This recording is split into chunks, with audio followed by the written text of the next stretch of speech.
हुसैनाबाद से भाजपा उम्मीदवार कमलेश सिंह ने आज नामांकन पर्चा दाखिल किया और नामांकन पर्चा दाखिल करने के बाद कर्पूरी मैदान में भव्य जनसभा को संबोधित किया। इस जनसभा में असम के मुख्यमंत्री हिमंता बिस्वा शर्मा भी शामिल हुए और साफ तौर पर हिमंता ने आश्वस्त तमाम लोगों को किया कि कमलेश सिंह 25,000 से अधिक वोटों से जीत दर्ज कर विधानसभा पहुंचेंगे।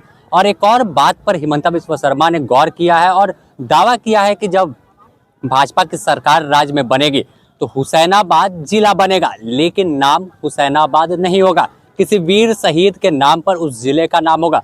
फिलहाल आपको सुनाते हैं क्या और कुछ कहा हुसैनाबाद में हिमंता बिस्वा शर्मा ने। मैं बताऊं, झारखंड में इस समय बीजेपी और एनडीए का लहर है। सरकार बनेगा, पूर्ण बहुमत से सरकार बनेगा, ये मैं आप लोगों को बोल सकता हूँ। एक सवाल है कि एनडीए लगातार ये बात है, एनडीए कह रही है कि सरकार ने जो सत्ता में जो हेमंत की सरकार आई थी जितने बातों को कहा वो पूर्ण नहीं की है।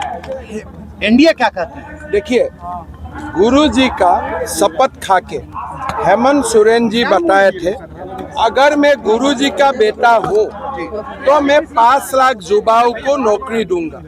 अभी मैं हेमंत सोरेन जी को पूछना चाहता हूँ कि आप गुरुजी का बेटा है कि नहीं। ये जो झारखंड का सरकार है, क्या बोला था कि मेरा बेटा बेटी का जब शादी होगा एक सोने का सिक्का दिया जाएगा। किसी को सोने का सिक्का मिला? आज पेपर लीक घोटाला में झारखंड देश का नंबर 1 प्रदेश बन चुका है। सीजीएल का एग्जाम में जो बार बार घोटाला हुआ है उससे झारखंड का युवाओं का सपना खत्म हो गया है। तो हमें झारखंड को ये बंटी बाबलू सरकार से बाहर निकालना होगा। झारखंड का युवाओं के लिए हम एक उम्मीद का साथ एक सरकार बनाना पड़ेगा। नरेंद्र मोदी जी झारखंड का युवाओं और माँ को न्याय देगा। एक सवाल, अभी हाल ही में आपने कहा कि सभी को जेल भेजेंगे। देखिए, 1990 के बाद यहाँ कभी कलम पहले हुसैनाबाद नाम ही तो नहीं होना चाहिए, है ना? कि इसीलिए मेरा लगता है बहुत दिन का बाद कमलेश जी का शरीर एनसीपी में था, लेकिन आत्मा हमेशा बीजेपी में था। शरीर और आत्मा अभी दोनों बीजेपी में आ गया है। हुसैनाबाद का एक नया विकास का इतिहास रचा जाएगा, ये मेरा विश्वास है। सवाल यही बताया, आपने कहा कि सभी को जेल भेजने का काम करे, जो भी हेमंत की सरकार में जिसने भी। देखिए, हमने ये बताए हूँ, जो भी सीजीएल का एग्जाम पेपर लीक किया है, जो झारखंड का युवाओं का सपना का साथ खिलवाड़ किया है, ये सारा अधिकारियों को हम जेल भेजेगा। ये बीजेपी का वादा है झारखंड का युवाओं को। सर, बीजेपी का आरोप लग रहा है सर आप लोगों पर। क्या आरोप है? आपने मीरा मुंडा को दिया, वहाँ से उनकी। अरे देखो भाई, आपने एक परिवार का पिता, एक परिवार का माता, एक परिवार का बेटा, एक परिवार का नाती, किसको किसको आपने टिकट नहीं दिया है? हमारा तो एक परिवार का एक ही सदस्य चुनाव लड़ा है। अब कहाँ परिवारवाद आपको दिखाई देते हैं? कुछ भाजपा के कार्यकर्ता विपक्ष तो बोल रहा है, लेकिन अपना तरफ वो लोगों को देखना चाहिए। कांग्रेस का लिस्ट को भी देखना चाहिए, जेएमएम का लिस्ट को देखना चाहिए, फिर बीजेपी का ऊपर अंगुली उठाना चाहिए। भाजपा के कुछ कार्यकर्ता जो है थोड़े से नाराजगी है, क्या कहेंगे? देखिए, कमलेश जी का ये मन था कि मैं एनसीपी से लड़ूं। माननीय गृह मंत्री अमित शाह जी का विशेष आग्रह पर कमलेश सिंह जी बीजेपी में आए।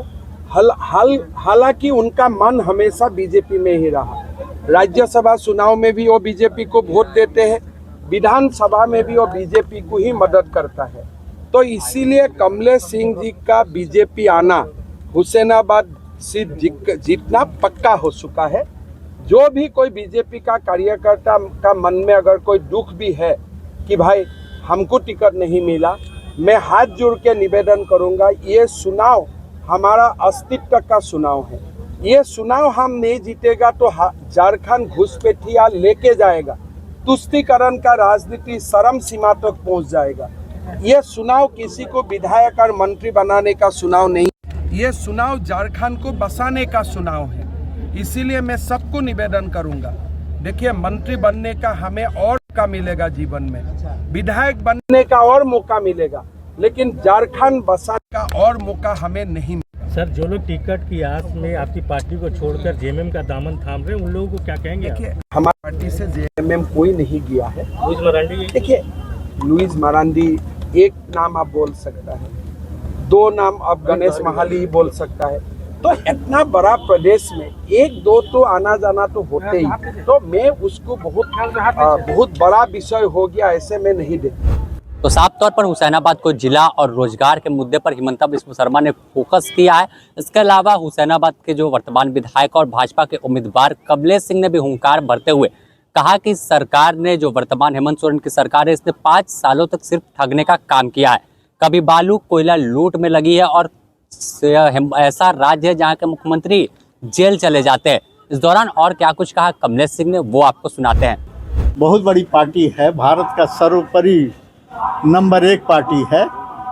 आदरणीय हमारे प्रधानमंत्री जी नरेंद्र मोदी जी, माननीय अमित शाह जी, आज हमारे प्रभारी जो आ रहे हैं माननीय शिवराज सिंह चौहान जी,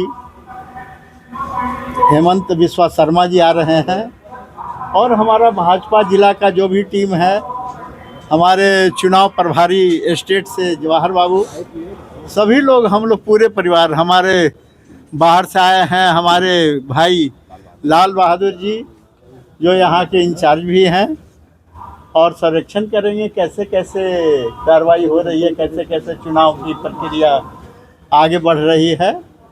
और अभी आज अच्छा दिन है, शुरुआत है। आने वाले दिन में आप लोग का भी योगदान काफ़ी रहेगा फील्ड में, हम जानते हैं, और यही हम चाहेंगे कि आप लोग जो है इस लड़ाई में हम लोग को, भारतीय जनता पार्टी को पूरा आशीर्वाद दें और निस्वार्थ होकर अपना जो है सेवा प्रदान करें। तो साफ तौर पर एक हुंकार इस जनसभा के जरिए भरी गई है, और जिस तरह से भीड़ जो थी काफ़ी कड़ी धूप में भी मौजूद थी, तो यह बताने को काफ़ी है कि कमलेश सिंह के समर्थक में, चाहे पार्टी कोई भी हो, दल कोई भी हो, जो समर्थक है वो कमलेश सिंह के साथ जुड़े हुए हैं। अब इंतजार करना है आखिर 23 तारीख का कि परिणाम क्या कुछ आता है। फिलहाल तो तमाम नेता और तमाम जो बाहरी नेता आएंगे, बाहर के नेता आएंगे, वो दावे और वादों का पिटारा अपना खोलेंगे, लेकिन जनता किस पर भरोसा करती है ये तो आने वाला वक्त बताएगा। अपने सहयोगी रवि के साथ Sameer, the news post, Ranchi.